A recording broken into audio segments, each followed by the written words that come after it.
My name is Andre and I'm a strength coach, and today I'm going to take you through a series of X-Fly exercises. The first exercise we'll be doing is a single leg RDL. We're using a blue plate, which is lower in mass, which will help you reach higher velocities in your movements. All right, we're going to slide down, slide with me.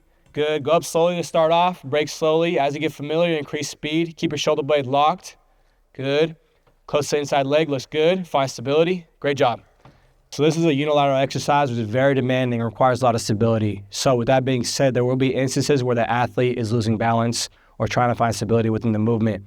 As a coach, you should give them cues to claw the floor to activate the plantar flexors of the foot, which create more motor recruitment up the chain. All right, so this exercise, bilateral, very fast, high velocity, triple extension. Okay, so you just want to give cues to the athlete, go as hard as you can, extend the toes, extend the knees, extend the hips. Triple extension, break up accordingly, drive back through, okay? Fastest break possible, complete as many reps as you can in the shortest amount of time.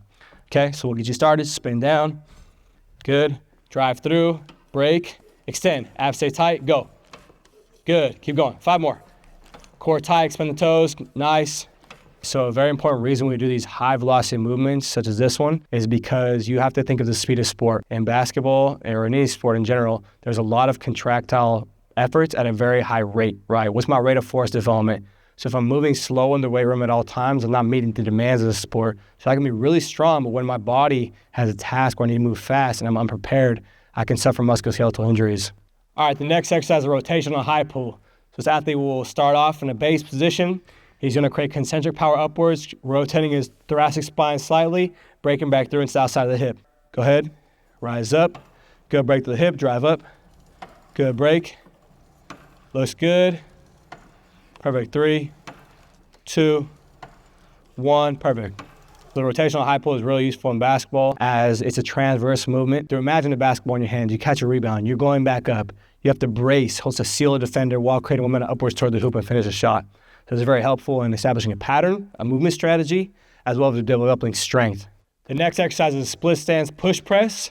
So you're going to create a lot of momentum, and you can influence the eccentric overload of the exercise by how much output the athlete puts through his legs. Create concentric power, decelerate through the legs and the arms, keep your core stacked, drive through. Good, drive through, perfect, nice, abs tight, stay tall in your torso. Looks good, perfect, break through that left leg. Nice, 3 more reps, good, 2 more. Last one, good job, break. Perfect. Okay, so we'll have this athlete do a bilateral squat. After a few reps, I'm going to pre-exhaust tissue. Then I'm going to hold the flywheel and have him do an overcoming isometric. Let's try to do maybe 8 reps. Quick as you can. Absorb, break, go. Quick, good. Gain speed. Perfect, good. Break, good. Keep the weight to the floor. Perfect. 3 more. 2 more. Good. Break at the bottom. Push through, push through, push through, push through. So the reason I would do high velocity flywheel training followed by an isometric is because we're pre-exhausting tissue. As tight tube muscle fibers become more fatigued, if I do an isometric, I'm recruiting more force, as much force as I can output at that time, which is going to recruit even more fast-twitch muscle fibers. The next exercise, rotational pivot press. In this instance, he's going to load his right leg into the right hip. From here, you're going to create rotational power in a pal-off manner, so your elbow is extended, okay? So you have to generate force from the outside of the hip through abduction. So drive through, you'll pivot, rotate away. As it gets to that top point, don't let the ribcage flare. Decelerate back into the hip. So you'll be neutral, toes pointed forward. Spin out of it, break, spin out of it. Okay? Let's get it going. Good. First few to get momentum, get familiarity. Drive through, break. Good. Use the legs to break more, not upper body. Good. Break the legs. Perfect. Boom. Leg break. Get out outside the hip. Looks good. Pivot away from it. Good speed. Perfect. Perfect. 2 more. 1 more. Good. Break. So this rotational pivot exercise is phenomenal for basketball players, especially a big guy, right? You got to think of the demands of the sport.